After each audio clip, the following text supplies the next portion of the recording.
Stop translating English into Russian directly. If you do it, you will sound like a robot from a bad sci-fi movie. Let's say you want to say something incredibly simple. I have a phone. You open a Google Translate or a dictionary. You look for the verb to have, and it gives you the word «иметь». So you proudly say «Я имею телефон». And every native Russian in the room instantly cringes. Welcome to Crazy Cool Russian. I am your teacher Golubev Roman, and my mission is teach you lazy natural Russian that real people actually speak on the streets.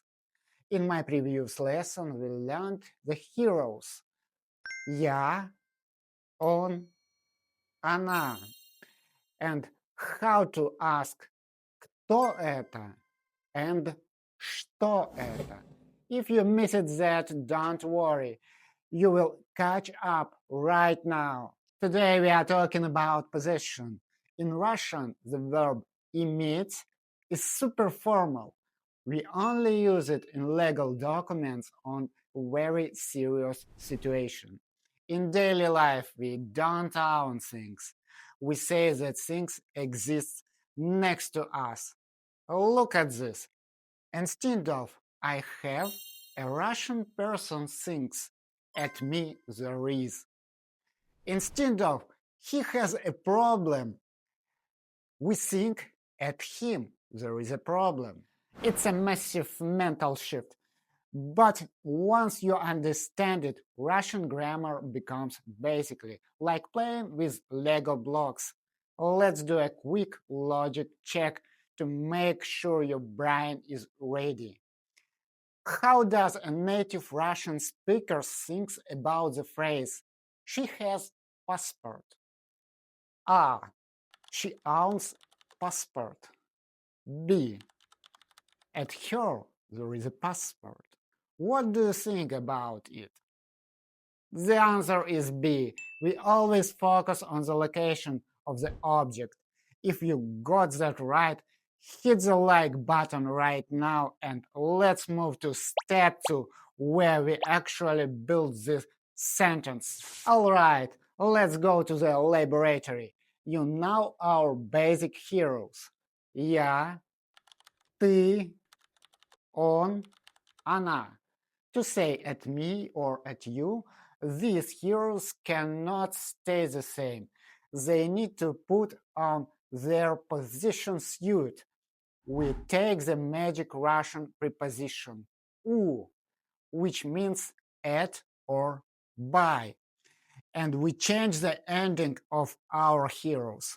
Look at the screen and repeat out loud. I mean it, speak to you. Я, у меня, at me. Ты, у тебя, at you. Он, у него, at him. Она, у нее, at her. Warning, look closely at у него.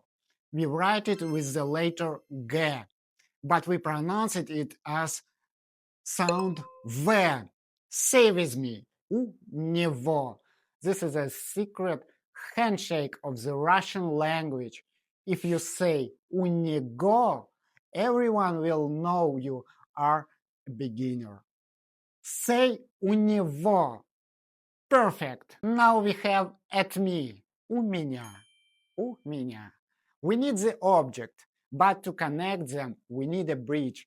That bridge is the word есть. Есть means there is or it exists. It sounds like the English word ist, but shorter. Есть. Есть. So the formula is у меня есть. And here is the absolutely best part about this rule. The object you put at the end, it does not change. No articles, no crazy Russian cases. You just take the word from dictionary and drop it in. Let's practice right now. I will give you an object. You build this sentence. Here is the word for phone, telephone. Say, I have a phone in Russian. Yes, у меня есть телефон. Say, he has a passport. Remember the secret sound V. Yes, у него есть паспорт. У него. Secret sound V. Here is a word for ticket. Билет. Билет. Say, she has a ticket in Russian. Yes, у нее есть билет. You are doing amazing. You are officially speaking Russian without the verb to have. Now your homework from this section. Look around the room, find something you own, a phone, a passport, maybe a coffee. Go to the comments right now and type your sentence in Russian. У меня есть and your word. I will personally review the comments and fix any mistakes. Do it now, and then let's move to the next part where we will talk about what happens when you have absolutely nothing. Okay, so you know how to say I have a phone. У меня есть телефон. You know how to say he has a ticket. У него есть билет. You are stating fact like a boss. But what if you want to ask a question? What if you want to ask, do you have a phone? In English, you have to bring in extra word. You say, do you have? Does she has? You build a whole new grammatical structure. In Russian, we are officially too lazy for that. To ask, do you have? You change absolutely nothing in the sentence. No new words, no swapping places. The only things you change is your voice. We use the voice elevator. You take the exact same sentence and you just push your pitch up at the very end. Listen to the difference and repeat with me. У тебя есть телефон. It's a fact. У тебя есть телефон. And now we ask a question. У тебя есть телефон? It's a question. У тебя есть телефон? That's it. You just asked a perfect Russian question. Let's train your voice elevator right now. I will give you a fact and you must turn it into a question. Ready? У него есть passport. Now ask me, does she has a passport? Yes. У него есть паспорт. Question. У него есть паспорт. Ask me. У него есть билет. Does she has a ticket? Does she has a ticket in Russian? A question. У него есть билет? Question. У него есть билет? If you just lifted your voice, congratulations, you just saved yourself hours of studying grammar rules. All right, you can say I have and you can ask, do you have? But what if the answer is no? What if you are completely broke? No phone, no ticket, no passport. Welcome to the Russian black hole. When you want to say I don't have, the magic bridge word есть disappears. It gets sucked into the black hole and is replaced by the word no. Нет. У меня нет. So I don't have is simple. У меня нет. But because net is a powerful black hole, it slightly stretches the object that falls into it. Don't panic, I am not going to teach you boring grammar tables. I will give you the crazy cool lazy rule. If the object is a standard masculine word, meaning it ends in a consonant, like телефон, билет, passport, you just add the sound "ah" to the end.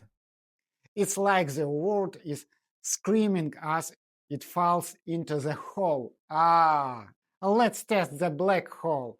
You have a phone. У меня есть телефон. You don't have a phone.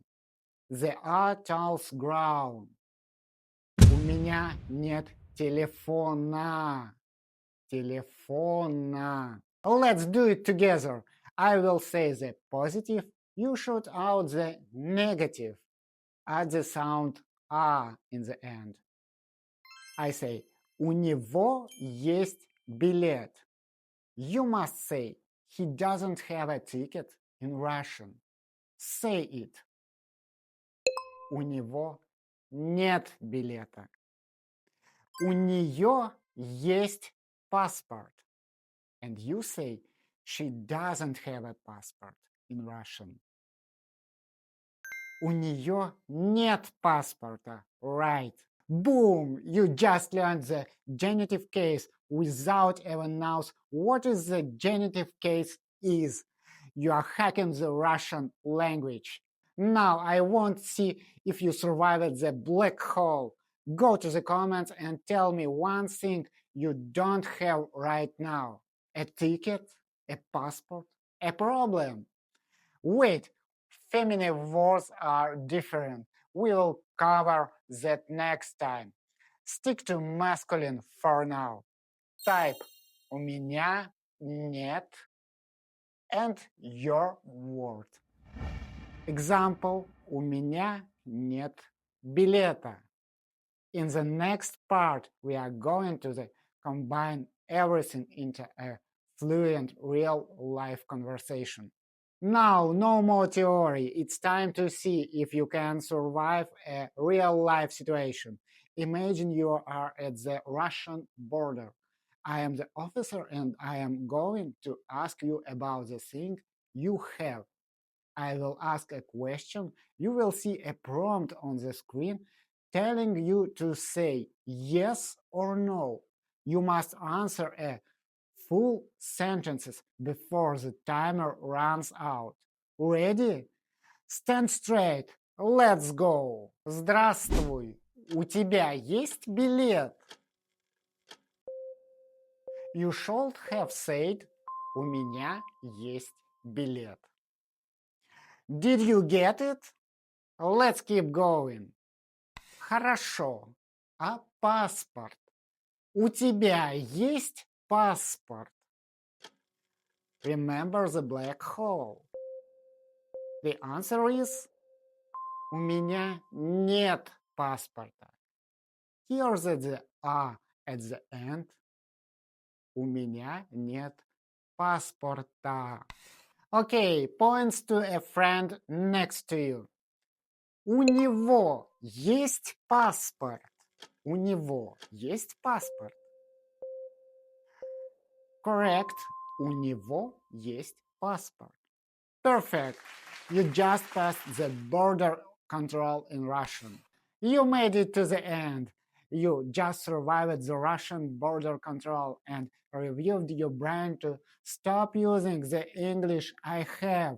Let's look this knowledge in your head forever. Get ready to take a screenshot because here is your ultimate position cheat sheet. The rule. Forget to have. Think at me there is. The heroes. Я. У меня есть. Ты. У тебя есть. Он. У него есть. Say it with a V sound. У него. Она. У нее есть. The question. Use the voice elevator. У тебя есть билет? The black hole. Drop. Есть. Use. Нет. and add the atoll. У меня нет билета. Screenshot this right now. This is the foundation of speaking natural daily Russian. Before you go, I have one final master challenge for you. If you can do this, you are officially a Russian language hacker. I want you to combine the positive and the negative into one sentence. Translate this thought into Russian. He has a phone, but I don't have a phone. Think about the rules. Part 1. He has a phone. It's a positive. Part 2. But I don't have a phone. The black hole. Negative. Go down to the comments right now and write your full Russian sentence. I read every single comment and I will personally give a heart to everyone who gets the atoll right at the end. Thank you so much for learning with me today. If this lesson helped you crack the Russian code, hit that like button and subscribe to the channel for more crazy cool Russian hacks. Keep practicing, keep speaking, and пока-пока!